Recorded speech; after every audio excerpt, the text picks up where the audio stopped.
The amazing Madrigals were presented with a miracle so many years ago, giving gifts to each new member once they become of age. Encanto shows that the Madrigals aren't really the perfect family and they each have flaws. It also shows how they all have individual pressures, burdens and expectations given to them by Abuela that weigh them down. But by the end of the movie, after an emotional journey, each of these burdens are lifted, or at least lightened. However, this movie failed to cover the disadvantages of each character's personal gift. And the main reason is to conceal that having magical powers sucks. It sucks, okay? Every single Madrigal is living in their own unique hell. So let's go through each character and talk about why their gift sucks so much. Starting with Juliette, the eldest triplet. Her gift is healing people with her cooking. So she's a certified housewife. When she was 5 years old, she opened a door and it told her that she would be cooking for other people for her whole life. Part of Encanto shows that people need to take time for themselves sometimes, but Juliette's gift literally prevents her from doing that. Her whole power is about doing things for other people. Think how much she must get used for her power. She's the most useful to the people of Encanto, and everyone takes advantage of that. Juliette is taken for granted and she's supposed to be okay with it because that's what her powers are, and she's a mother. The middle triplet, Pepper. Her gift is the weather around her shifts based on her emotions. Each type of weather represents her different emotions. For example, sun when she's happy and thunder when she's angry. Although Mirabel says, Pepper does not in fact handle the weather. She has no control over it whatsoever. Whatever she feels just gets displayed above her like a big sign pointing to her saying, I feel angry right now. She gets no privacy at all. After the first 5 years of life, Pepper's had to get used to being able to control her emotions because it's physically impossible to hide them.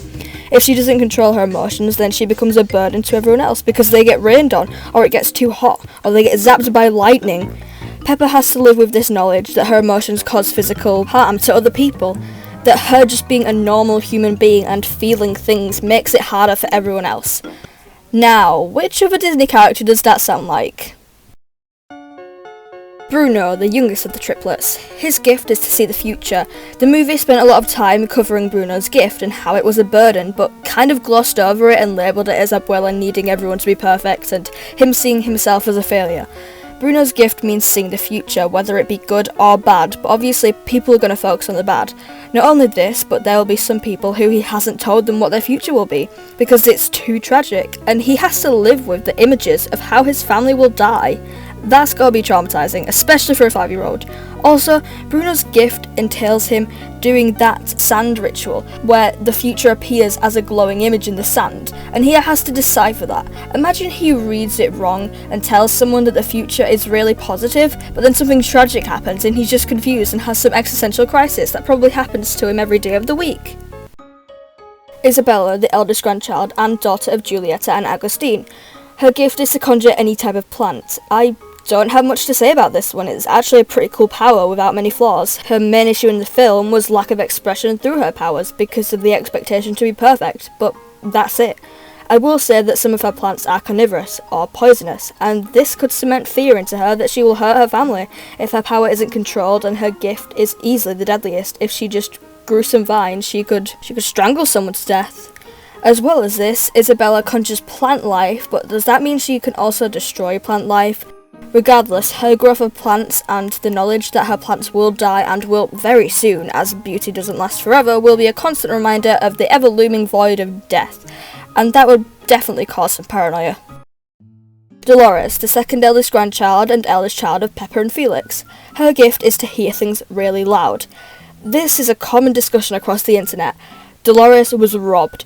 Her gift could never ever be called a gift, because while she can hear everything that's quiet, sounds that no one else can hear, a conversation from another village, everything that's loud must be so painful. I can't imagine the headaches this girl must get. It must be so hard to concentrate when you can hear everything going on everywhere at once. As well as this, Dolores must hear things she doesn't want to hear. If anyone talks about her behind her back, she will hear them, and that must do massive damage to her self-esteem. If anyone confesses some tragic story that happened that they don't want anyone to know about, then Dolores has to live with the guilt of knowing about secrets that she shouldn't. People are probably wary of her and paranoid that she is listening, so she probably doesn't have many friends. The film doesn't even try to hide this. When she claps for Antonio with her fingers because clapping with her hands is too loud. When she confesses that she had to live with the knowledge that Bruno had been living in the walls for 10 years. And when she's shown to be ecstatic because her powers are gone. Out of every Madrigal, Dolores was done the dirtiest. Luisa, Juliette and Augustine's second child. Her gift is that she's super strong and can lift practically anything. This goes without saying that anyone with a lot of power must be able to control it, or it will get out of hand and the person with the power will destroy their environment and injure the people around them.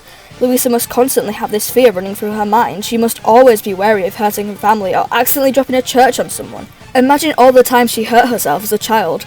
If her mum wasn't there, then she could have really done some damage. Not to mention that her power goes against gender stereotypes, therefore she's most likely faced a lot of bullying for her gift, especially in the era Encanto is set. Camillo, Pepper and Felix's middle child. His gift is shape-shifting into anyone. Forget Juliette, Camillo's whole gift is other people.